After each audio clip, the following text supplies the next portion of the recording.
Tengo 22 años y vivo con mis padres en un pequeño apartamento en una zona obrera normal de la ciudad. No somos ricos ni pobres, simplemente una familia que si la vieras por la calle no llamaría la atención. Durante el día iba a la escuela y por la noche trabajaba en una tienda de deportes. A fin de mes, cuando había ahorrado algo de dinero, abrí mi hoja de cálculo y me senté a calcular cuánto tiempo tardaría en comprarles a mis padres una casita cerca de la playa, donde mi padre solía bromear. Cuando sea viejo, lo único que necesitaré será una silla de madera, café caliente y el sonido de las olas. La noche anterior, todo fue tan normal que resultó aburrido. La familia cenó. Mi padre me contó sobre su turno en la fábrica. Mi madre me regañó por olvidar guardar los platos. Luego entré a mi habitación e hice una videollamada a mi novia. Ella sonrió y me mostró un folleto, una playa soleada, tumbonas blancas, una copa de sangría. Vayamos este verano, dijo. Miré la pantalla, sintiendo que podía tocar ese futuro pequeño pero prometedor: graduarme, encontrar trabajo, ahorrar dinero, llevarla a la playa y algún día, un anillo de bodas. Cuando terminé de dormir, puse la alarma a las 7 de la mañana. Solo tenía dos cosas en mente: mi examen escolar y mi turno de noche. No hubo presentimiento. Ningún presentimiento. Ninguna advertencia de que, a la mañana siguiente, toda la normalidad de mi vida se haría añicos. El primer golpe en la puerta sonó como un martillo. Abrí los ojos. La habitación seguía a oscuras, salvo por la luz amarilla de la farola que se filtraba a través de las cortinas. Antes de que pudiera calcular la hora, volvieron a llamar a la puerta, una tercera vez, con urgencia, como si el mundo entero se fuera a derrumbar si no abrían. Policía, abran la puerta. La voz del hombre de afuera pronunció cada palabra, fría y tajante. Pensé que había oído mal. En nuestra zona, la policía venía, pero normalmente, en coches patrulla, lentos por la calle, no del tipo que llama a las puertas antes de las 6 de la mañana. Miré el reloj de mi teléfono. 5:47. De repente, el corazón me empezó a latir con fuerza. Desde abajo oí el grito de mi madre, el ruido de una silla al caer y a mi padre corriendo hacia la puerta. Los latidos se hicieron más fuertes, mezclados con gritos y el sonido de metal chocando. Entonces la puerta principal explotó con un seco bang. Segundos después, se oyeron pasos pesados en las escaleras. El haz de la linterna se filtró por la rendija de la puerta, escudriñando el entorno como si buscara algo peligroso. No es un silencio pacífico, sino un silencio que permite escuchar cada latido del propio corazón. Las palabras me resultaron gélidas. Solté de golpe. Equivocado. El sonido de las esposas cerrándose en mis muñecas me cortó la respiración. Metal frío contra piel caliente, una sensación punzante que jamás olvidaré. Era el sonido de una puerta cerrándose de golpe tras de mí, la puerta a mi antigua vida. Afuera, en el pasillo, oí llorar a mi madre. Mi hijo no hizo nada. Estás equivocado. Mi padre se quedó paralizado, con los ojos muy abiertos, aferrado a la cartera que tenía en la mano cuando abrió la puerta. Me empujaron, con las esposas brillando. Mi madre se abalanzó sobre mí, pero uno de los policías levantó la mano para detenerla. Atrás, esta es la escena. Volví la cabeza y miré. En ese momento, me di cuenta de que lo más doloroso no eran las esposas, ni la fría orden del oficial, sino la expresión en los rostros de mis padres. Por un lado está la creencia absoluta. Mi hijo es inocente. Por un lado está el miedo muy real. Y sí, todo es como dicen. Mientras me empujaban fuera, las luces rojas y azules de los coches patrulla parpadearon, iluminando la pared donde solía jugar al fútbol de niño. Todo el barrio estaba despierto. La gente estaba en sus balcones, abriendo las cortinas, paseando a sus perros. Pero esta vez nadie sonrió, nadie saludó. La anciana del piso de abajo, la que siempre me daba esa bolsa de galletas en cada festividad, estaba de pie en la puerta, con la mano tapándose la boca. Frente a mí, el joven que a menudo me pedía ayuda para cambiar una llanta levantó su teléfono, apuntándonos directamente. A fin de mes, Cuando había ahorrado algo de dinero, abrí mi hoja de cálculo y me senté a calcular cuánto tiempo tardaría en comprarles a mis padres una casita cerca de la playa, donde mi padre solía bromear. Cuando sea viejo, lo único que necesitaré será una silla de madera, café caliente y el sonido de las olas. La noche anterior, todo fue tan normal que resultó aburrido. La familia cenó. Mi padre me contó sobre su turno en la fábrica. Mi madre me regañó por olvidar guardar los platos. En ese momento, la única verdad que importaba era, de un lado estaba una familia con dinero y poder, y del otro, un chico de 22 años que aún vivía con sus padres. Sentado en el coche, mirando a través de la ventana llena de viejas manchas de lluvia, vi cómo el barrio se iba alejando gradualmente detrás de mí. Cada ventana es un par de ojos. Cada teléfono alzado es un veredicto antes incluso de que abra la boca. Si aquel día hubiera sido un ladrón común y corriente, quizá en unos meses todo habría terminado tranquilamente, una condena, unos años de cárcel y luego desaparecer. Pero la cuestión es que soy inocente. Y fue esa inocencia la que convirtió todo en una pesadilla interminable, donde no solo la policía, sino también mi familia, mis vecinos y toda la ciudad decidieron que yo era un ladrón. Antes de que ningún tribunal pudiera pronunciarse.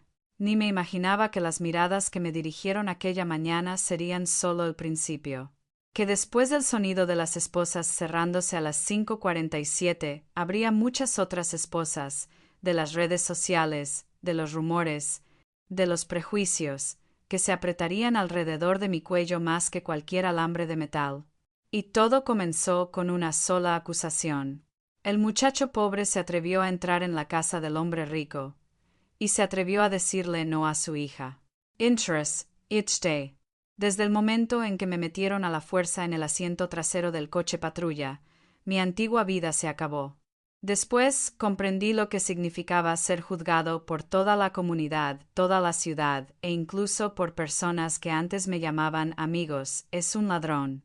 Si el momento de las esposas a las 5:47 fue el primer golpe, entonces lo que siguió fue toda la ciudad interviniendo para golpear de nuevo. En la comisaría, todo olía a frío, a lejía, a metal, al café frío de un vaso de papel olvidado sobre la mesa. Me tomaron las huellas dactilares, me hicieron fotos, me hicieron las mismas preguntas, tantas veces que me sentí como si estuviera atrapado en un bucle infinito. Luego me empujaron a una habitación pequeña.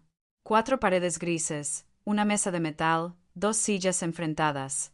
Las luces fluorescentes del techo eran tan brillantes que me lastimaban los ojos, emitiendo un zumbido constante.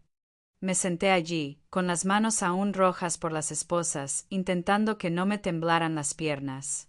La puerta se abrió. Entró un hombre con camisa blanca y corbata desaliñada, cargando un grueso maletín.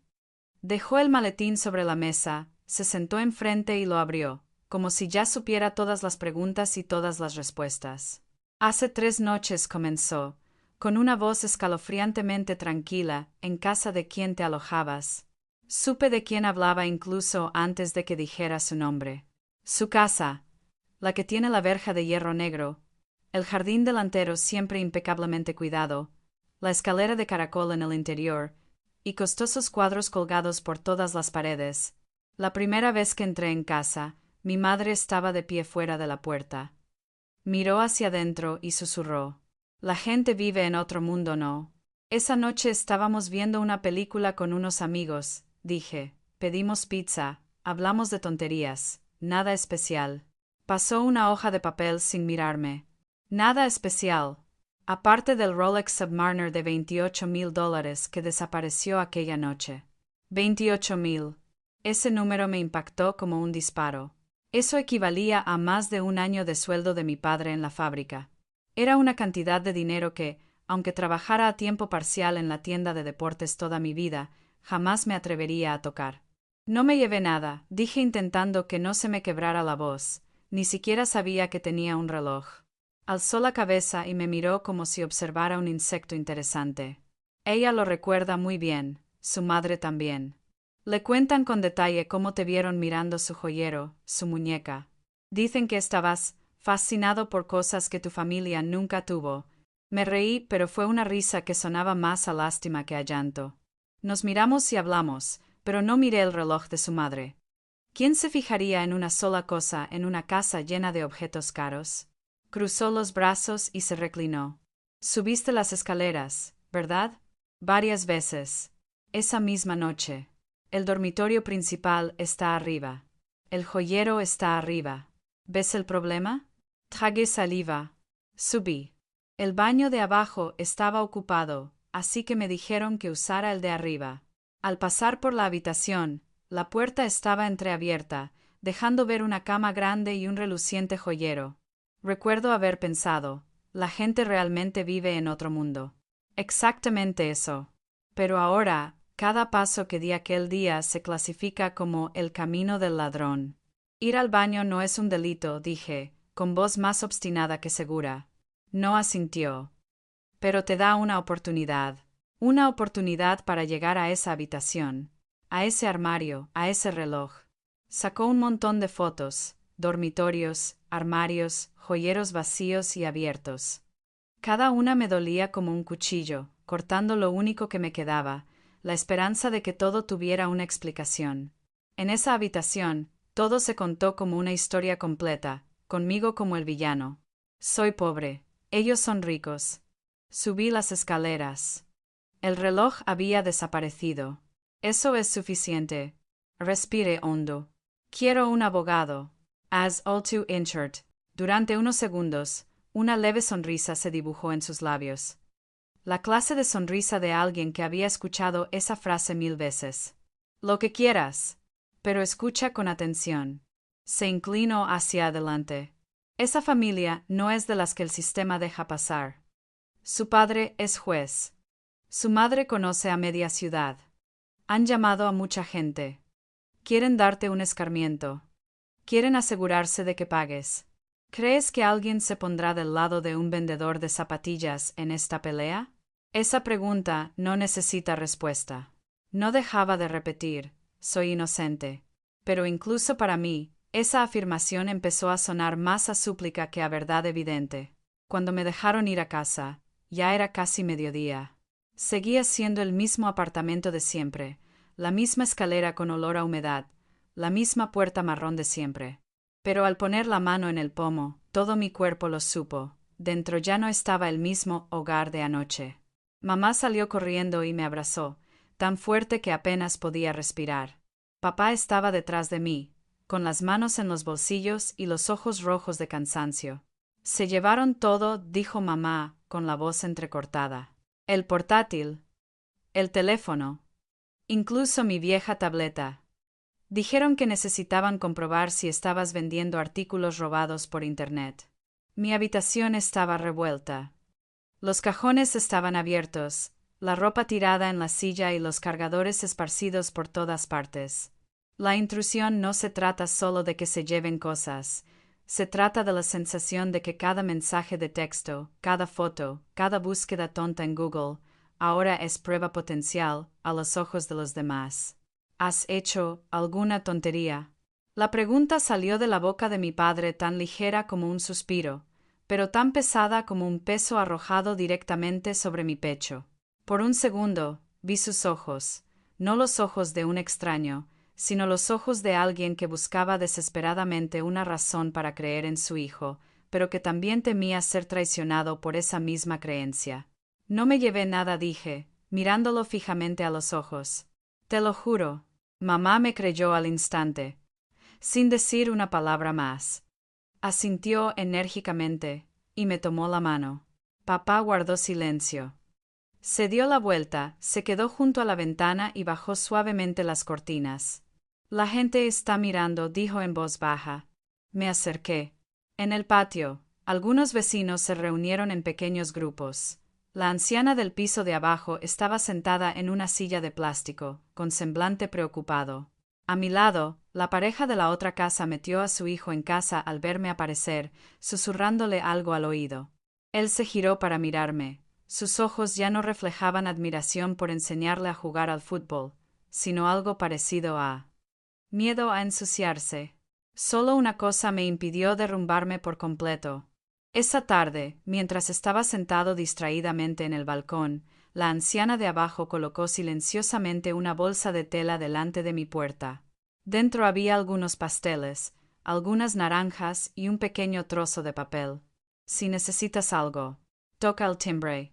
No me creo todo lo que dicen en la tele. En crayons. No toda la ciudad. 3 días después, comprendí lo que significaba toda la ciudad. Mi hermana trajo a casa un ordenador portátil viejo y lo colocó delante de mí. Tienes que ver esto, decía. La pantalla se abrió y apareció un rostro familiar en una larga publicación. La madre de la niña, de pie en su elegante tienda, detrás de ella, estantes repletos de vestidos brillantes. Tengo el corazón destrozado, escribió. Saber que alguien en quien confiábamos y a quien acogimos en nuestra casa como a un hijo se aprovecharía de nuestra bondad para robar nuestra preciada reliquia familiar. No por su valor monetario, sino porque era un regalo para celebrar nuestro aniversario de boda. La publicación obtuvo cientos, luego miles de compartidos. El hilo de comentarios continúa interminablemente. Otro tipo que se aprovecha de la amabilidad. Se puede saber qué clase de persona es. Gente así solo entiende cuando los metes en la cárcel. Desplacé la pantalla hacia abajo y me encontré con nombres familiares. Una chica que solía sentarse a mi lado en clase. Siempre lo he considerado poco fiable. Un amigo bebió cerveza conmigo varias veces. Mi mamá trabaja con su mamá. Dice que están pensando en mudarse porque les da vergüenza. La verdad está bien. Lo peor no son las palabrotas. Son los nombres que desaparecen de mi lista de amigos, las cuentas que ya no existen en mi lista de seguidos. Gente que antes me enviaba memes, me felicitaba por mi cumpleaños, me invitaba a ver fútbol, ahora me bloquea silenciosamente como si fuera un virus. Mi novia me llamó más tarde. Su voz temblaba. Te creo, pero... Oí la voz fuerte de su madre a mis espaldas, y la puerta se cerró de golpe. Mi familia me dijo que si seguía a tu lado, la gente diría que estaba encubriendo a un ladrón. Me dijeron que la reputación era más importante que los sentimientos. Hubo un silencio tan prolongado que pensé que la llamada se había cortado. Lo entiendo, dije, aunque en realidad no entendía nada. No susurró. No quiero dejarte. Pero... ya no soporto las miradas de todos. Lo siento. Cuando terminó la llamada, comprendí una cosa. La ley tiene su propio proceso, pero las redes sociales, los vecinos, los compañeros de trabajo, no necesitan un tribunal. Solo necesitan una historia lo suficientemente plausible, una familia lo suficientemente poderosa para contarla y un nombre en el que descargar toda su ira. El día que me arrestaron, solo grabaron el video. En los días siguientes compartieron, comentaron, editaron, añadieron, hasta que la historia de los pobres codiciosos de las cosas ricas se convirtió en la única verdad que existía en boca de la gente. Pensé que había tocado fondo, mis amigos me dieron la espalda, mi novia me dejó, mis vecinos me evitaban. Pero me equivoqué. Esa noche, mientras la familia estaba sentada alrededor de la mesa, sin que nadie tocara la comida que se enfriaba lentamente, mi padre se aclaró la garganta. Quizás. Deberíamos pensar en irnos de aquí, dijo, sin mirar a nadie, solo a la pequeña grieta en la pared. Tu hermano en la otra ciudad dijo que si es necesario, podemos ir allí y empezar de cero. La madre apretó con fuerza la servilleta en su mano. La niña miró su plato. En ese momento me di cuenta, no solo la ciudad, no solo las redes sociales, sino que incluso el único lugar que creía seguro, mi hogar, estaba empezando a temblar. Y justo cuando pensaba que todo estaba a punto de derrumbarse, recibí una llamada a medianoche de alguien que no esperaba. Abriendo la parte más oscura, pero también la primera y frágil esperanza de la verdad. Siempre he pensado en tocar fondo como un punto muy claro. Un día, una hora, un momento en que todo se desmorona. Pero resulta que lo peor no fueron las esposas a las 5:47. Bottom es una velada silenciosa alrededor de la mesa. Pocos días después de mi arresto, la cena en mi casa ya no era una cena. Solo eran 3 personas sentadas alrededor de la mesa, cada una absorta en su propio mundo, golpeando el borde de sus platos como si comprobaran si se romperían aún más. Sobre la mesa está el estofado de pollo de mi madre, mi plato favorito. Pero aquel día, el olor se volvió de repente tan fuerte que no pude tragarlo. La madre estaba sentada enfrente, arrugando la servilleta con las manos. La hermanita miraba fijamente el arroz, como si en él se escondiera la respuesta a todo. El padre estaba inusualmente callado. Ya no hablaba de su turno ni se quejaba del jefe difícil. El sonido de la cuchara al golpear el plato fue seco. Finalmente, papá dejó la cuchara. Creo que deberíamos considerar seriamente irnos de aquí. La frase cayó sobre la mesa como una piedra. Mi madre alzó la vista, con sus oscuros ojos temblando ligeramente. ¿Te refieres a mudarte de casa? Papá no miró a nadie, solo miró la pequeña grieta en la pared de enfrente, la grieta de la que había dicho antes. Podemos arreglarla poco a poco. Su hermano dijo: papá está en Málaga. Dice que, si queremos empezar de cero, puede encontrarle un trabajo en el astillero, una casita en las afueras, donde nadie se entere. Nadie sabe nada de esto. Suena a promesa. Pero para mí, se siente más como una frase. ¿Y yo qué? Pregunté con voz ronca. Iré contigo a un lugar extraño.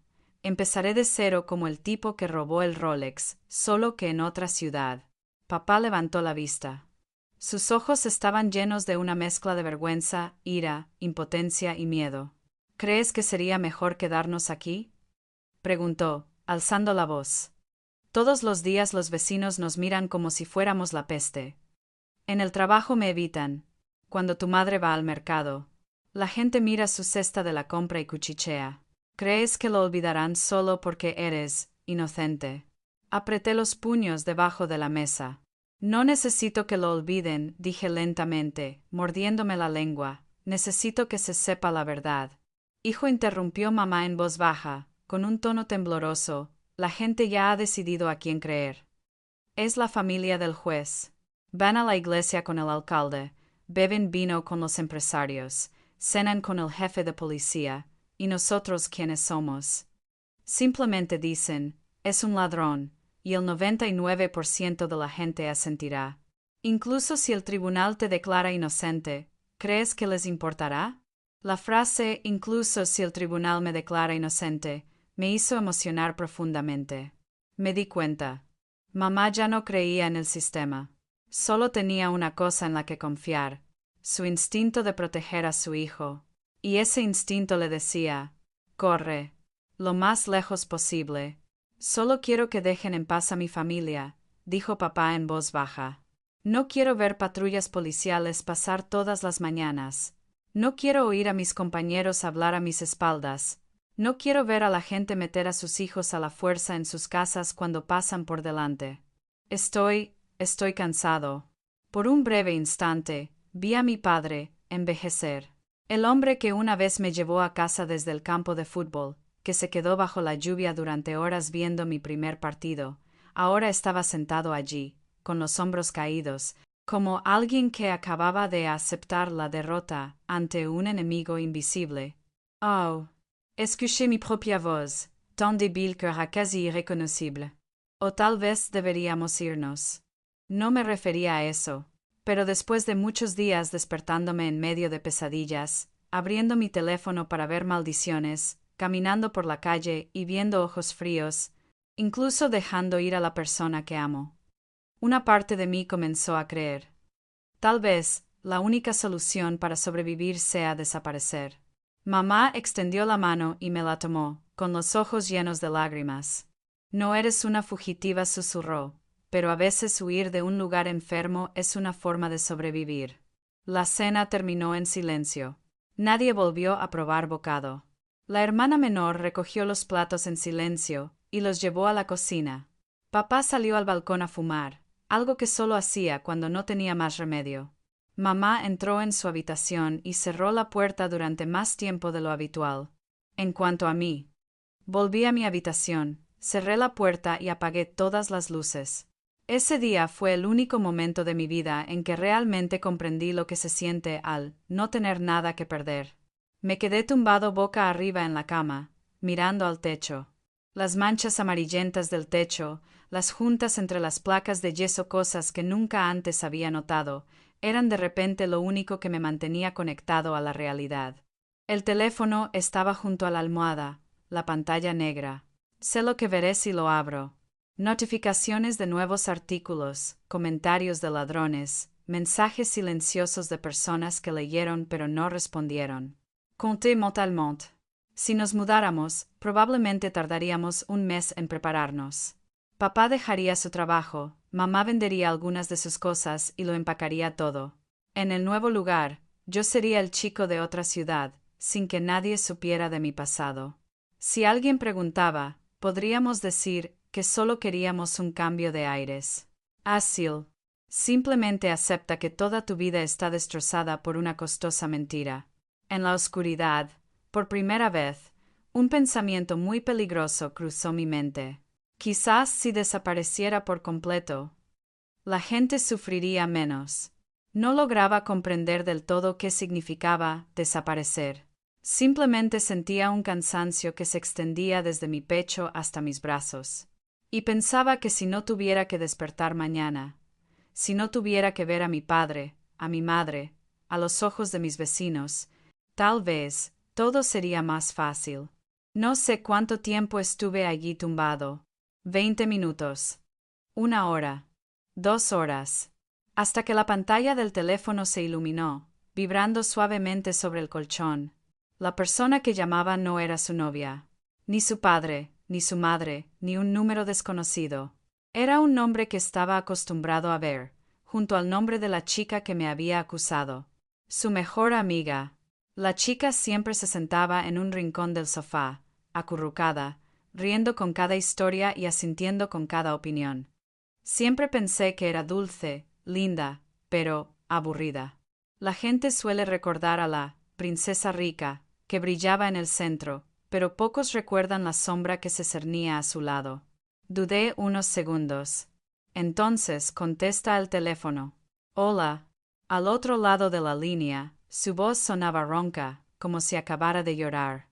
No sé si todavía quieres oír mi voz, dijo, sin saludos ni rodeos. Pero si no llamo hoy, probablemente no me atreva a volver a llamar. Me incorporé. ¿Qué pasa? Tienes que irte de esta ciudad, dijo. Oh, tienes que luchar, pero no puedes quedarte ahí sentada y dejar que te maten. ¿Cuál de esos es tu consejo? Pregunté. ¿Y cuál es el suyo? Silencio. La oí tragar saliva. He guardado silencio demasiado tiempo, susurró. He leído todo lo que se ha escrito sobre ti, sobre tu familia. He visto el vídeo de tu madre siendo señalada en el mercado. Yo no puedo dormir. Cada vez que cierro los ojos, la oigo reír. No entiendo, dije. ¿De qué estás hablando? Sobre la verdad, respondió ella, con voz repentinamente aguda.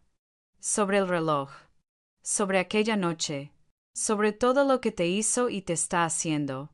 Todo porque te atreviste a hacer algo que nadie más en su vida le había hecho jamás. Apreté el teléfono con tanta fuerza que se me pusieron blancos los nudillos. ¿Qué? Dijiste que no, replicó ella. No quieres salir con ella. La consideras una amiga.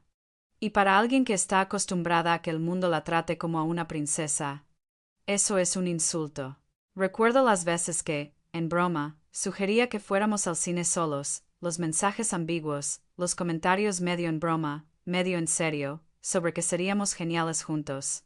Siempre la evité, siempre arrastré a mis amigos conmigo.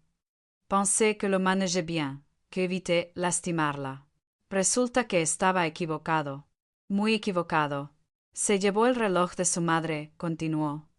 Su amiga, con la voz más rápida y urgente, como si temiera acobardarse y colgar en cualquier momento. Lo escondió. Lo planeó todo desde el principio, desde que te invitó. Me lo contó todo. Tengo todos los mensajes, las grabaciones, las fotos. Me daba vueltas la cabeza. ¿Por qué, ahora? Pregunté, tartamudeando. ¿Por qué no lo dije antes? ¿Por qué esperar a que toda la ciudad piense que soy un ladrón? Su voz se quebró. Porque soy una cobarde. Porque tengo miedo. Porque mis padres no son jueces, ni tienen boutiques de lujo. Mi padre es fontanero, mi madre trabaja en la oficina de matriculación. Una vez me dijo que, si la traicionaba, una sola llamada bastaría para que mi padre perdiera su trabajo. ¿Y por qué? Porque al principio, yo también estaba enfadada contigo. ¿Estás enfadado conmigo? Ella me contó que la insultaste, que te reíste de ella cuando confesó, que dijiste que no estamos al mismo nivel. Te creí. Yo era su mejor amiga. Durante 10 años, la apoyé, mentí por ella, encubrí todos los problemas que causó. Ay, respiró hondo, como quien se prepara para saltar de un acantilado. Pero luego vi el video en el centro comercial. Vi tu rostro, vi cómo estabas ahí parado, tratando de explicar, pero nadie te escuchaba. Mi madre. Mi madre se reía, diciendo bien hecho, que aprenda. Y yo. Me sentí mal. Mal porque me di cuenta de que sabía la verdad, y aún así permití que te ejecutaran a plena luz del día así. No puedo decir nada. Durante unos segundos, solo quedó la respiración de 2 personas, una en la habitación oscura, la otra en algún lugar de la ciudad, entre muros llenos de secretos. Tengo pruebas, dijo, con la voz repentinamente clara. Mensajes de texto donde presume de sus planes. Grabaciones donde se ríe de lo pobre que es y cómo aún así me rechaza. Fotos del reloj en su armario. Todo está aquí. ¿Qué quieres que haga? Nos vemos, respondió. Mañana a las 10 de la noche, en el parque junto al río, donde estaba el antiguo anfiteatro. Te traeré todo. Consigue un abogado, alguien que no le tenga miedo a su familia. Guardé silencio. Mi cabeza estaba llena de preguntas. ¿Y si fuera una trampa? ¿Y si estuviera jugando a otro juego cruel? ¿Y si la otra familia ya lo supiera y estuviera esperando a que yo cometiera un error? Pero en lo más profundo de la duda, algo más se agitaba, algo que creía haber perdido hacía mucho tiempo. Esperanza. ¿Estás seguro de que sabes lo que haces? Pregunté en voz baja.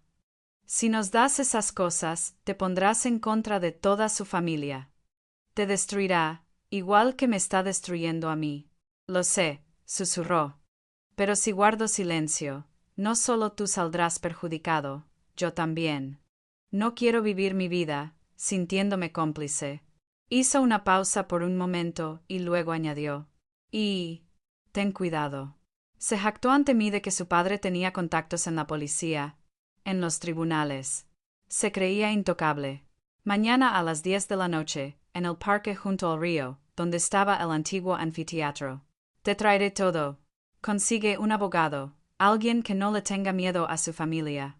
Guardé silencio. Mi cabeza estaba llena de preguntas. ¿Y si fuera una trampa? ¿Y si estuviera jugando a otro juego cruel?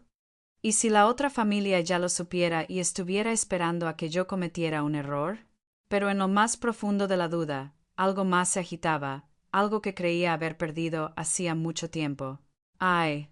Respiró hondo, como quien se prepara para saltar de un acantilado. Pero luego vi el video en el centro comercial. Vi tu rostro, vi cómo estabas ahí parado, tratando de explicar, pero nadie te escuchaba. Mi madre. Mi madre se reía, diciendo bien hecho, que aprenda. Y yo. Me sentí mal. Mal porque me di cuenta de que sabía la verdad, y aún así permití que te ejecutaran a plena luz del día así. No puedo decir nada. No es un silencio pacífico, sino un silencio que permite escuchar cada latido del propio corazón. A las 10 de la noche, Riverside Park estaba más vacío de lo que recordaba. Durante el día, los niños andan en bicicleta, los ancianos pasean a sus perros y los jóvenes juegan al fútbol cerca de la orilla del río. Por la noche, el ruido desaparece, quedando solo el sonido del agua golpeando los escalones de piedra y el lejano traqueteo de un tranvía que cruza el puente. El viejo teatro al aire libre apareció bajo luces amarillas. Las butacas de hormigón estaban manchadas de grafitis. Llegué 15 minutos antes y me quedé de pie en medio del patio vacío, con la sensación de esperar un veredicto, no a una persona. Cada vez que alguien pasa junto al río, mi corazón da un vuelco. Una parte de mí todavía se pregunta, ¿y si esto es una trampa? ¿Y si cambia de opinión? ¿Y si la otra familia ya lo sabe? y está esperando a que me muestre para atacar de nuevo. Entonces la vi. La puerta se abrió de golpe y 4 figuras con uniformes, chalecos antibalas y armas al cinto entraron corriendo. Manos arriba, donde veamos. Lo hice mecánicamente. Estaba medio dormido, aún con mi vieja camiseta y pantalones cortos de pijama. Tenía la mente tan en blanco que la única frase que me vino a la mente fue: persona equivocada. ¿Eres nombre del personaje? Yo, sí. Usted queda detenido por robo de propiedad valorada en más de $10,000. Nos quedamos quietos durante unos segundos, a unos 60 centímetros de distancia, pero entre nosotros había una ciudad de rumores, mentiras y una chica que había convertido mi vida en un juego. ¿Hay cámaras aquí?, preguntó, mirando a su alrededor. No lo sé, confesé. Pero si lo supieran, lo habrían visto. Ella sonrió con ironía. Así es. Siempre lo saben todo, excepto la verdad. Me entregó el sobre. Era más pesado de lo que esperaba. Dentro no solo había unos cuantos papeles, sino el peso de toda mi vida, y probablemente también la suya. Antes de abrirlo dijo: debes prometerme 2 cosas. Depende de qué sea. Primero, la usaré para luchar, no para escapar. Segundo, encontraré un abogado que no le tenga miedo a su padre. Asentí con la cabeza. Estás poniendo en riesgo a tu familia al hacer esto. No tengo derecho a que todo se desperdicie.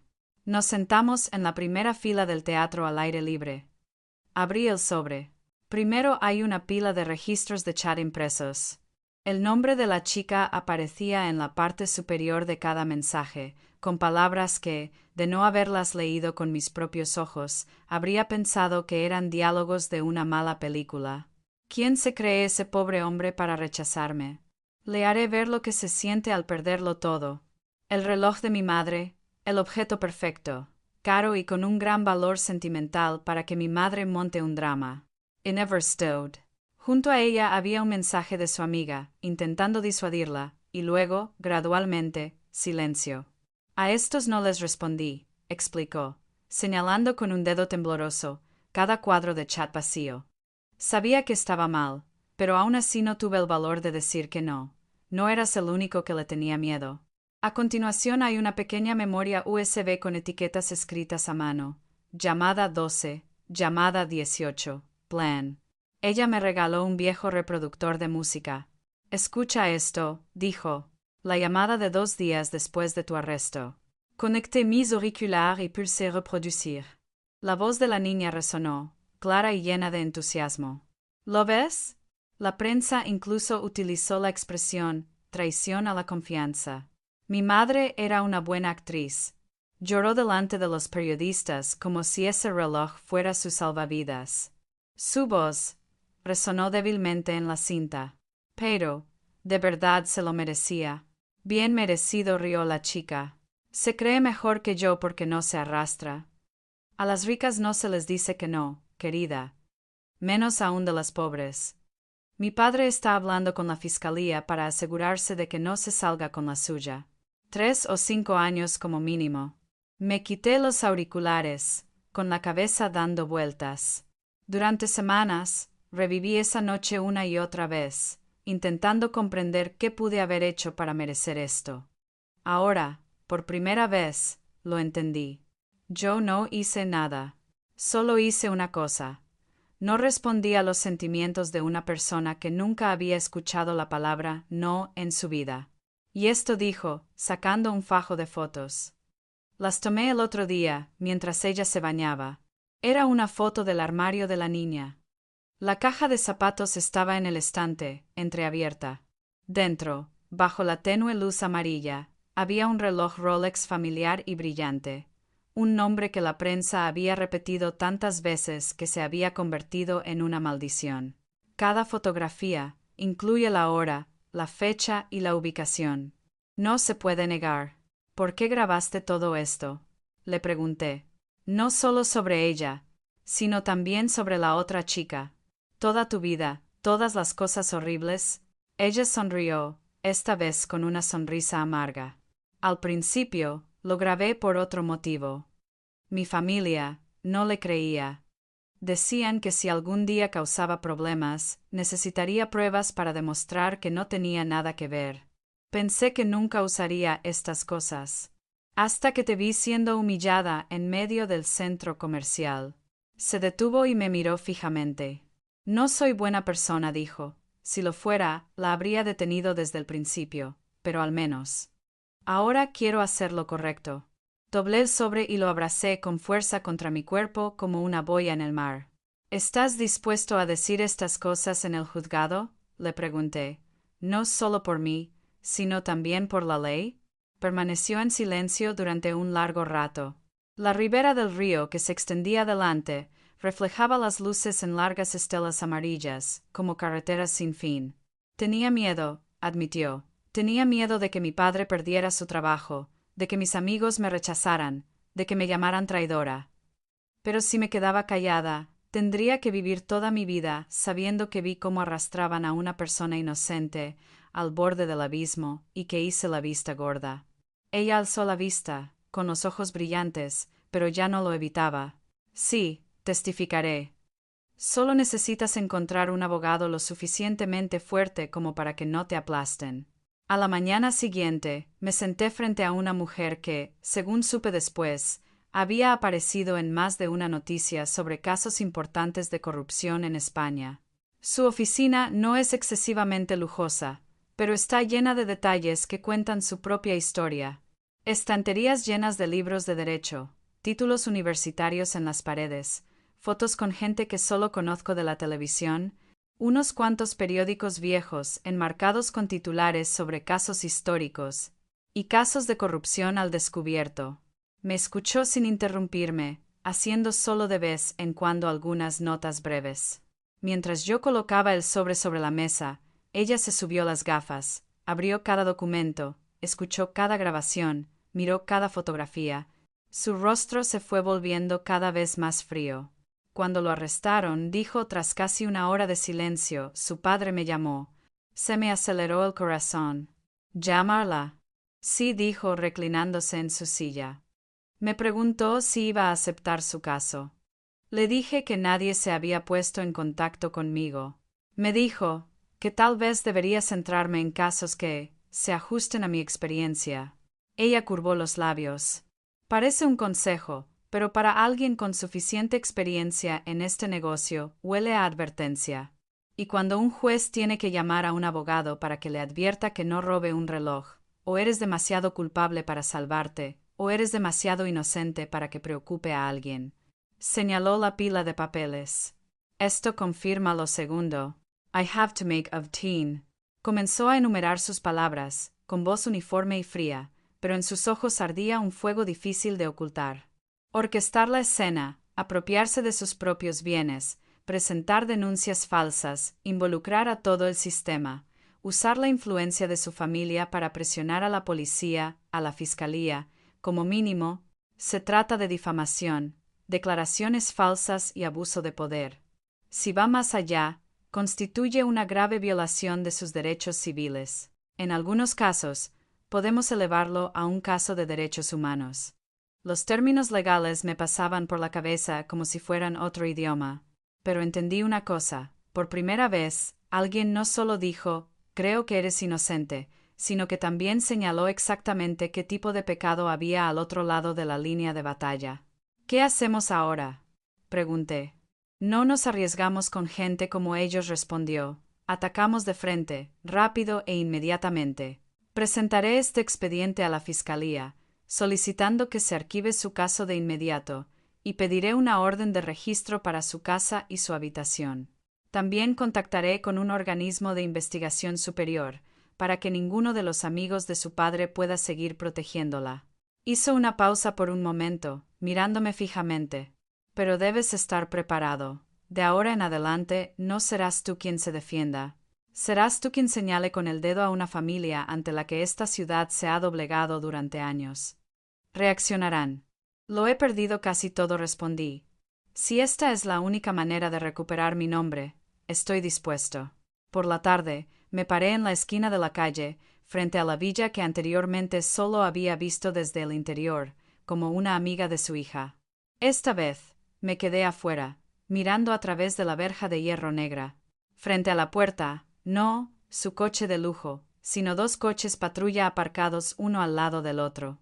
Algunos vecinos asomaron la cabeza por las ventanillas, volvieron a levantar los teléfonos móviles, pero esta vez las cámaras no me apuntaban.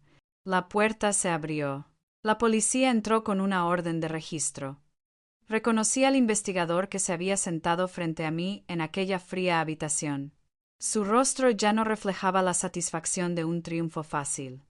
Era la rígida máscara de un hombre obligado a investigar la historia que ya creía. Pronto comenzaron a sacar cajas de cartón y bolsas selladas. Un joven agente salió con una bolsa de plástico transparente en la mano. La luz de la tarde iluminaba su interior, haciéndolo brillar. Incluso desde lejos pude reconocerlo al instante. El Rolex.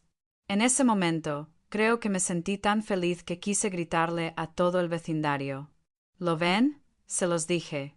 Pero lo que surgió fue otra emoción. Un alivio, mezclado con un cansancio extremo. Todas esas dolorosas semanas, las noches sin dormir, los insultos, las miradas de desprecio, todo por culpa de una persona que vio la vida de los demás como un patio de recreo. Y de un sistema que olvidó preguntar: ¿dónde están las pruebas reales? El teléfono en mi bolsillo no paraba de vibrar. Mi hermana me mandó un mensaje. ¿Has visto la tele? Están registrando su casa. Mi madre me llamó, llorando y riendo. Hija mía, dicen que eres inocente. Están investigando a esa chica. Papá envió un solo mensaje de texto. Buen trabajo. Pero sé que esto no es el final. El hallazgo del reloj, el cambio de tono de la prensa, los primeros susurros en la ciudad de una historia diferente. Ese fue solo el primer paso hacia la justicia. Lo más difícil está por venir. Siéntate, enfréntate a las personas que usaron su poder para aplastarte y decide qué quieres de ellas. No solo he vindicado, pero responsabilidad, compensación, disculpas y una manera de asegurar que lo que me sucedió a mí no le suceda a nadie más. Y es ahí donde la historia da un nuevo giro. Una negociación en la que una familia antes intocable se ve obligada a sentarse, firmar un documento admitiendo que se equivocaron y pagar las consecuencias. Pensé que el momento en que encontraron el Rolex en su armario fue la culminación de todo.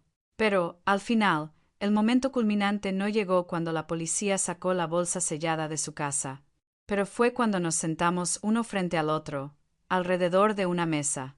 Papá envió un solo mensaje de texto: buen trabajo. Pero sé que esto no es el final. El hallazgo del reloj, el cambio de tono de la prensa, los primeros susurros en la ciudad de una historia diferente. Ese fue solo el primer paso hacia la justicia. Lo más difícil está por venir. Siéntate, enfréntate a las personas que usaron su poder para aplastarte y decide qué quieres de ellas. No solo he vindicado. La chica que había inventado toda la pesadilla estaba ausente. Su silla está vacía. El aire era tan denso que cualquier ruido, por leve que fuera, sonaba como metal. Su abogado habló primero, con la voz suave de alguien acostumbrado a sofocar escándalos mediante contratos. En primer lugar, mi cliente desea expresar su profundo pesar por lo sucedido a usted y a su familia. Ellos también fueron víctimas de las mentiras de su hija. Actuaron como padres, creyendo que su hija decía la verdad, y buscando únicamente justicia para ella. Buscando justicia, llamando a la policía, a la fiscalía, al juez, a la prensa, a amigos, socios. Continuó mi abogado con suavidad, utilizando todos los contactos posibles para convertir una mentira en una condena antes del juicio. No usemos palabras vagas. Hay algo más que simple arrepentimiento. El abogado de la otra parte frunció los labios. No negamos los errores. Por eso han solicitado proactivamente esta reunión de hoy para discutir una solución. Una compensación razonable, una declaración conjunta y un acuerdo de confidencialidad, para que todos podamos cerrar este asunto y seguir adelante. Eché un vistazo al papel que había empujado. La cifra que aparecía en ella no era pequeña. Para una familia normal como la nuestra, era una suma que nos cambiaría la vida. Pero lo que me pareció gracioso fue la forma en que la leyó, como si estuviera leyendo el precio de un artículo de un catálogo. Mi abogado ni siquiera lo miró. Sacó otro fajo de papeles de su bolso y lo colocó cuidadosamente en el centro de la mesa. Esta es nuestra oferta, dijo. Si queremos ser legalmente correctos, estas son las condiciones mínimas para que mi cliente considere no llevar este asunto más lejos. El juez sentado al otro lado, que había permanecido en silencio todo este tiempo, arqueó ligeramente las cejas. La dueña de la boutique apretó con fuerza su pañuelo, clavando sus uñas rojas en la tela blanca. Mi abogado leía despacio, un artículo a la vez. Primero, su familia debe firmar una declaración pública admitiendo que los cargos contra mi cliente son falsos y se basan en mentiras de su hija. Esta declaración debe enviarse a todos los medios de comunicación que hayan informado previamente sobre el caso. 2. En la declaración, usted admitió que utilizó su posición y relación para presionar el proceso de investigación, lo que conllevó una violación del principio de presunción de inocencia. Ay, padre, su familia indemnizará a mi cliente y a su familia por daños económicos, psicológicos y pérdidas profesionales, por un monto de... Deslizó el papel hacia el otro abogado, 850.000 euros. Se percibió un movimiento notable en toda la habitación. Su abogado arqueó aún más las cejas. La persona de relaciones públicas tragó saliva con dificultad. La dueña de la boutique abrió mucho los ojos y susurró. Eso es una locura. Mi abogado mantuvo la calma. 4. Su hija debe disculparse públicamente, admitir haber inventado la historia, aceptar los cargos y cooperar plenamente con la investigación. Cualquier intento de atacar al testigo, especialmente a la amiga íntima que aportó el testimonio, se considerará una violación de este acuerdo. Su abogado respiró hondo, intentando recuperar la compostura. Esta cifra es totalmente desproporcionada, dijo. La familia de mi cliente también ha sufrido daños económicos y de reputación. Tuvieron que cerrar una tienda y cancelar contratos. Su hija está siendo procesada. Todos estamos sufriendo las consecuencias. No niego que sufrieran las consecuencias, respondió mi abogado con voz suave, pero con la mirada afilada como cuchillos. Pero la diferencia es que todas sus pérdidas fueron consecuencia de sus propios actos y de los de su hija. Mi cliente se vio arrastrado a esta pesadilla simplemente por ser pobre, por atreverse a decir no y por ser un chivo expiatorio fácil para la opinión pública. Ella se inclinó hacia adelante. Y si consideran que esta cifra es desproporcionada, podemos remitir el resto a los tribunales. Allí no se trata solo de dinero. Hablaremos de daños civiles, responsabilidad penal, violaciones de derechos civiles y del resto de su carrera como juez. Ella volvió la mirada hacia él. Por primera vez, el juez habló. Su voz era baja y ronca, sin la seguridad de alguien acostumbrado a sentarse en una plataforma elevada. Podemos hablar de las cifras más tarde, dijo lentamente. No quiero discutir de dinero delante de él. Él me miró. Había visto esa mirada en la sala del tribunal en la televisión donde miraba a los acusados como si fueran expedientes por resolver. Esta vez, era la mirada de un hombre al que habían bajado del estrado, frente a un hombre al que inconscientemente había aceptado como culpable. ¿Qué queréis de nosotros?, preguntó. ¿Qué es lo que realmente queréis? No es una cuestión de números. Se trata de la cuestión de un hombre que intenta aferrarse a lo poco de su autoestima. Si acepta todas las condiciones legales, tendrá aún la oportunidad de ser un ser humano, y no solo un perdedor ante los ojos del público. Lo miré a él, luego a mi madre, que había llorado desconsoladamente en la puerta por los rumores que ellos mismos habían contribuido a difundir. Miré a mi padre, que tenía que soportar las miradas de recelo de sus compañeros solo por ser el padre del ladrón. Quiero dos cosas, dije, con una voz extrañamente tranquila. Una para el presente, otra para el futuro. ¿Dos cosas?, preguntó frunciendo el ceño. Ahora quiero que todos, toda esta ciudad, todos los que creyeron la primera versión escuchen la verdadera historia, de su propia boca. No a través de un abogado, no a través de una pequeña corrección en la página 7 del periódico. Quiero que los vean parados frente a una cámara diciendo, nos equivocamos, hicimos daño a un hombre inocente. Me detuve y respiré hondo. ¿Y el futuro? Lo miré fijamente a los ojos. Quiero asegurarme de que lo que me sucedió a mí no le vuelva a suceder a nadie más. Eso empieza porque personas como usted acepten que el poder tiene un precio. Y hoy, usted está pagando parte de ese precio. La dueña de la boutique inclinó la cabeza. Oí como el pañuelo de papel se arrugaba en su mano. Ella susurró, casi inaudiblemente. Si hubiéramos sabido que mentía, no lo habríamos hecho. Nos llamó llorando. Dijo que se sentía traicionada, humillada. Como padres, nosotros solo vimos lágrimas en sus ojos. No respondí, con un tono más suave del que esperaba. Esa es la diferencia entre nosotros. Cuando mis padres se enteraron, se asustaron. También les dolió, pero aún así me consultaron antes de decidir a quién creer. Ustedes lo creyeron, y luego usaron a toda la ciudad para castigarme por culpa de su hija. Sin objeciones. Después de eso, solo se oyó el sonido de la pluma sobre el papel. Las negociaciones se prolongaron durante horas. Intentaron rebajar las cifras. Mi abogado solo cedió en lo esencial: una admisión de culpabilidad, una disculpa pública y la responsabilidad legal. Finalmente, se firmó el acuerdo.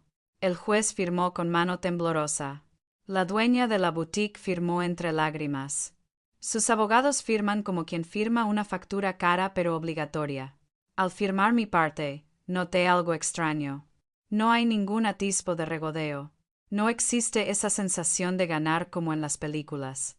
Tras la tormenta, solo quedaba cansancio, un largo suspiro y un extraño vacío. Sobre el papel, pagan las consecuencias. Pero lo sé. No importa cuántos ceros tenga el acuerdo, nada puede devolverme las semanas que pasé siendo una sombra de mi propia vida. La disculpa pública tuvo lugar frente al juzgado municipal, bajo la atenta mirada de decenas de micrófonos y cámaras. El juez estaba de pie en el centro, con su esposa a su lado.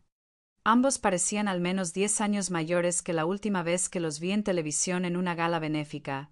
Nuestra familia, dijo, con voz resonante por el altavoz, desea extenderles nuestras más sinceras disculpas a usted y a su familia por las terribles consecuencias que han causado las acciones de nuestra hija y nuestra respuesta precipitada. Respiró hondo, miró directamente a la cámara y, de alguna manera, yo también lo vi mirándome a mí. Le creímos a nuestro hijo sin verificarlo. Usamos nuestra influencia para presionar por una investigación, en lugar de dejar que la verdad se revelara de manera justa. Estuvo mal, mal como jueces, mal como ciudadanos, y deberíamos haberlo sabido. La dueña de la boutique lloró desde la primera frase hasta la última. Entre el clic de las cámaras, escuché algunos susurros. Pobres, ¿qué clase de hija? Su carrera se acabó. Luego fue su turno. Subió al estrado, pálida como la nieve, no con un blanco pintado, sino sin sangre. Le temblaban tanto las manos que el papel que sostenía también temblaba. Lo siento, comenzó, leyendo las palabras del papel con una voz tan inexpresiva que parecía una máquina. Tomé el reloj de mi madre, lo escondí y lo acusé falsamente de robo. Mentí a mi familia, a la policía y a la ciudad. Acepto que mis actos fueron delictivos y acepto la decisión del tribunal. Estaba sentada en el despacho del abogado, viendo la retransmisión en directo por televisión. A mi lado, mi madre lloraba, pero esta vez no de humillación, sino de alivio. Mi padre, con los brazos cruzados, permanecía en silencio, con la mirada fija en la pantalla. Cuando se anunció el veredicto, la sala quedó en silencio. 18 meses de prisión condicional, 500 horas de servicio comunitario, terapia psicológica obligatoria. Ni un día en la cárcel. Ningún número se puede comparar con lo que casi me sucedió. Mi abogado echó un vistazo. Sé lo que estás pensando, dijo en voz baja. Que sin las pruebas, sin esa amiga, sin toda esta suerte, quien estaría hoy en el banquillo de los acusados serías tú, con una condena real de prisión, no ella con una condena condicional. Asentí con la cabeza. ¿Qué clase de justicia es esta?, pregunté. Destruyó a mi familia, me llevó al límite, y luego solo tuvo que recoger basura en las calles un tiempo, ir a terapia, evitar la cárcel. Después de unos años, limpió sus antecedentes, se mudó de ciudad, cambió de nombre, todo volvió a empezar. Y yo cargaré con estas cicatrices el resto de mi vida. Se encogió de hombros. Sus ojos ya no eran penetrantes como cuando negociaba, sino tranquilos. Ese es el límite del sistema, dijo. Y lo que podemos hacer es exigirle al sistema un poco más de responsabilidad de la que debería. Créanme, la mayoría de sus empleados ni siquiera tienen que disculparse públicamente, y mucho menos recibir una condena. Me recliné a mi silla. En ese momento me sentí muy extraño. Gané, pero no del todo. Perdió, pero no por tanto como yo pensaba. Quizás ese fue el momento que realmente marcó mi mayoría de edad. Cuando comprendí que la justicia en la vida real no siempre se trata de que ambas partes sean iguales, sino que a menudo se trata simplemente de que la parte más fuerte, esta vez no escapó por completo. Por la noche, cuando toda la familia cenaba, mi madre se volvió hacia mí. ¿Ya te has decidido? ¿Qué decisión? Sobre el dinero, dijo papá. ¿Sobre qué vamos a hacer con él? El abogado dijo. Que usted tiene la última palabra. Miré el sobre que estaba sobre la mesa. No el sobre de mi amigo en el parque aquella noche, sino el sobre que contenía el acuerdo. Una compensación suficiente para que pudiéramos irnos de este barrio, comprar una casa en otro lugar, vivir en paz y fingir que nada había pasado. Podría usarlo para escapar, como me sugirieron mis padres en un principio. Cambiar de nombre, cambiar de ciudad, cambiar de vida. Pero cuando miré ese sobre, vi algo más que simples números.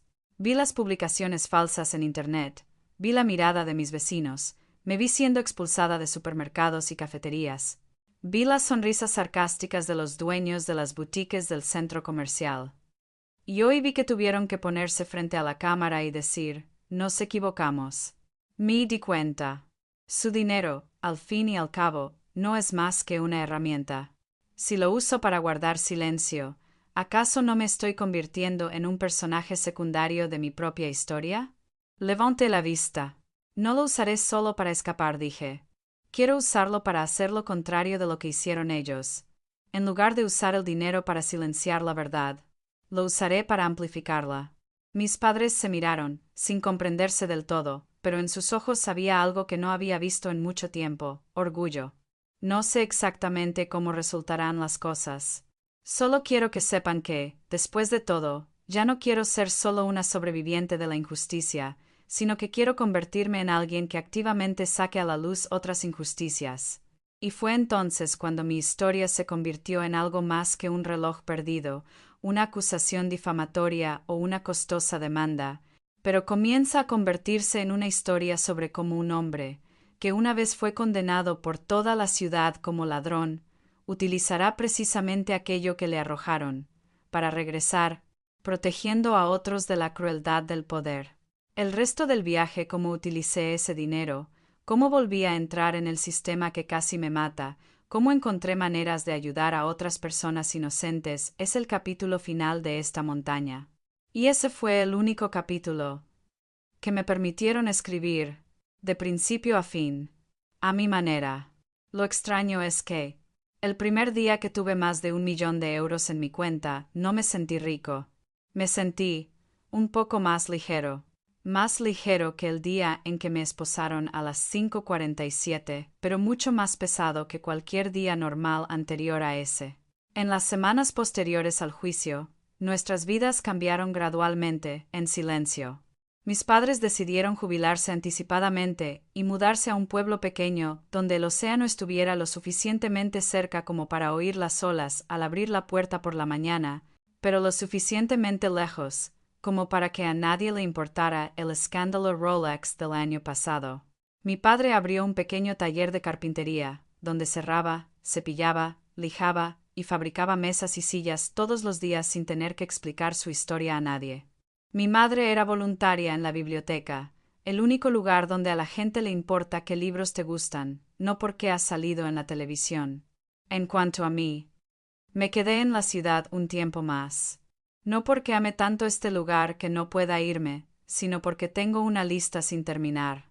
Una lista de personas que contribuyeron a convertirme en una ladrona, no con malas intenciones como aquella chica, sino con suficiente descuido y complicidad como para perjudicar a una familia. El blog personal escribió el artículo «La traición a la bondad». La cadena de televisión me llamó el «culpable obvio». ¿Una cadena de cafeterías se niega a atenderme para evitar perder clientes valiosos? No quiero vengarme de ellos, como la otra familia lo hizo conmigo. Pero tampoco quiero que sigan viviendo pensando, oh, eso ya pasó, nadie se acuerda ya. Así pues, se empezó a enviar una carta legal a la vez. No es una carta amenazante ni malintencionada, pero la carta enumera cada frase, cada palabra, cada acción suya, en contra de las leyes de difamación, discriminación y el principio de presunción de inocencia. Se adjuntan dos opciones muy claras. O bien admites públicamente tu error, pides disculpas y te comprometes a cambiar. O nos veremos en los tribunales. La mayoría elige la primera. La bloguera estaba sentada frente a mí en una sesión de mediación, girando el anillo en su dedo. Confesó que se había dejado llevar por la indignación general, que la historia del pobre que traicionaba la confianza de los ricos le había parecido demasiado atractiva como para comprobarlo. Pensé que solo estaba escribiendo un artículo de opinión, dijo. No pensé que usted podría leerlo.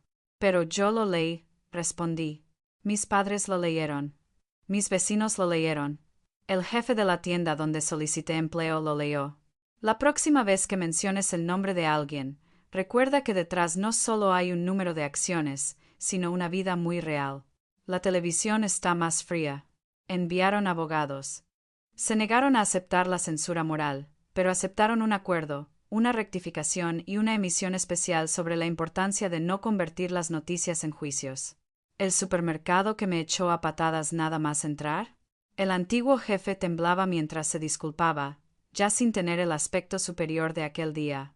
Tenía miedo de perder clientes, confesó. Vi cómo ella, su madre, me compraba durante décadas, mientras que tu familia, apenas unas pocas bolsas a la semana. En aquel momento, elegí lo económico. Me pareció lo más práctico. La realidad, dije, no significa darle la espalda a alguien que conoces desde la infancia solo porque alguien con dinero diga que es un ladrón. Cada incidente, como este, no disminuye el dolor de mi pasado. Pero crea algo nuevo, conciencia. Al menos unas cuantas docenas de personas, unas cuantas docenas de empresas, unas cuantas docenas de empleados. Recordarán el momento en que se vieron obligados a reflexionar sobre cómo aplastaron fácilmente a alguien con tan solo un clic del ratón, una mirada sospechosa o una frase descuidada. Utilicé el dinero restante para algo que nadie en la familia esperaba. Vuelvo a la escuela. Ya no es la industria tecnológica que fue en sus inicios. Me matriculé en periodismo, especializándome en periodismo de investigación. La gente se reía. Qué irónico, una persona que fue víctima de la prensa ahora quiere dedicarse a esa profesión. Me parece razonable. ¿Quién entiende mejor el poder de una palabra equivocada, de una noticia engañosa, de un titular sensacionalista, que alguien que ha sido sepultado vivo por ellas? En cada clase, en cada debate, diseccioné mi historia, no para quejarme, sino para comprender la estructura de una tormenta de opinión pública. ¿Dónde empezó? ¿Cómo se propagó? ¿Quién ayudó? ¿Quién podría haberla detenido, pero no lo hizo? Paralelamente, mi abogado y yo creamos un pequeño fondo. Una parte de la remuneración se destina a becas para estudiantes interesados en dedicarse al periodismo de investigación, el derecho de los derechos humanos o la investigación sobre justicia y desigualdad.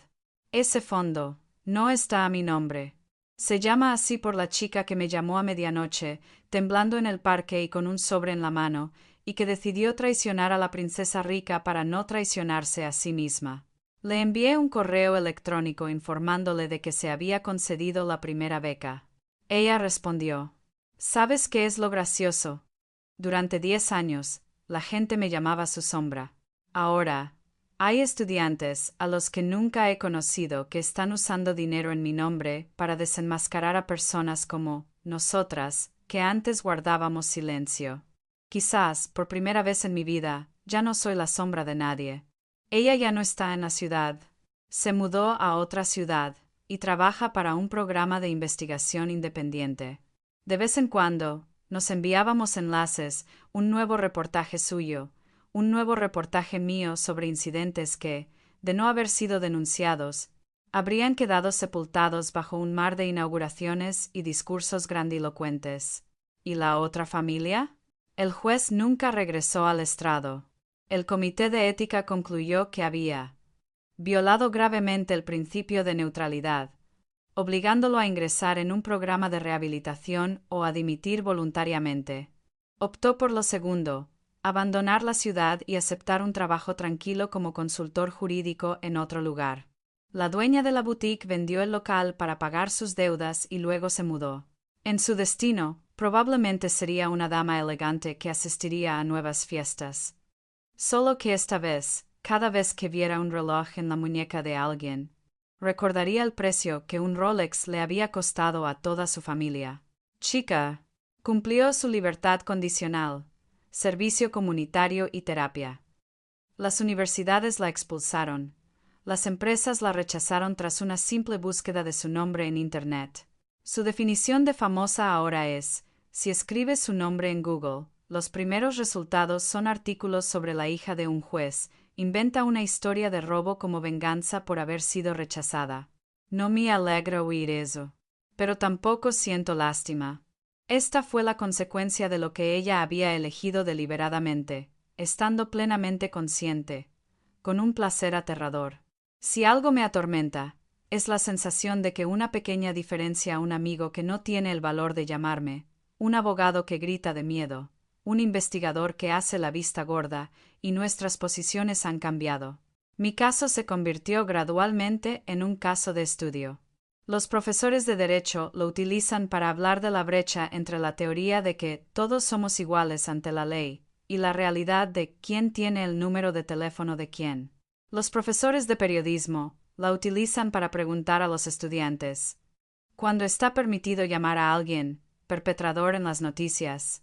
La policía está recibiendo nueva formación sobre cómo investigar casos de personas influyentes, casos en los que una sola llamada puede convertir la sospecha en verdad por defecto.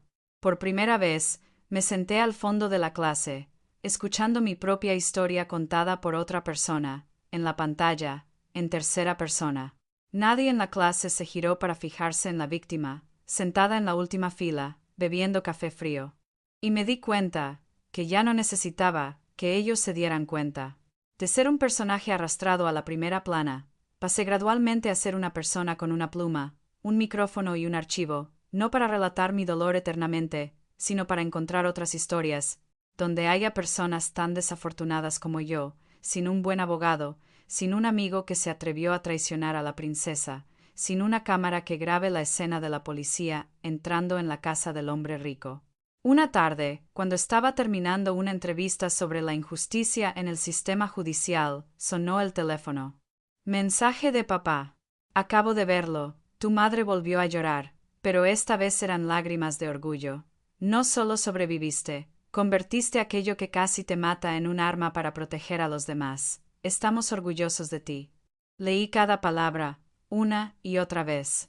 El día que me esposaron a las 5:47, vi en los ojos de mi padre una pregunta: ¿y si mi hijo realmente lo hizo? Ahora, en cada palabra que enviaba, veía una confianza que ya no estaba mezclada con el miedo. Era simplemente la confianza de alguien que sabía que su hijo había superado una herida. Y en lugar de dejar que se convirtiera en odio, la transformó en responsabilidad. No cuento esta historia para decirte que la justicia siempre triunfa.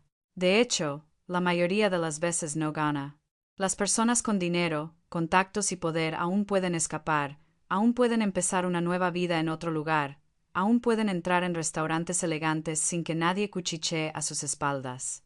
Pero a veces, solo a veces, las cosas se desvían del camino previsto. Alguien que guarda los mensajes, alguien que se atreve a llamar en mitad de la noche. Alguien lo suficientemente obstinado como para no quedarse callado, y con la suerte de contar con un abogado que no teme la llamada del juez. Y esos momentos excepcionales merecen la pena, porque cada vez, quienes usen el poder como arma tendrán que pensarlo un poco más antes de apretar el gatillo.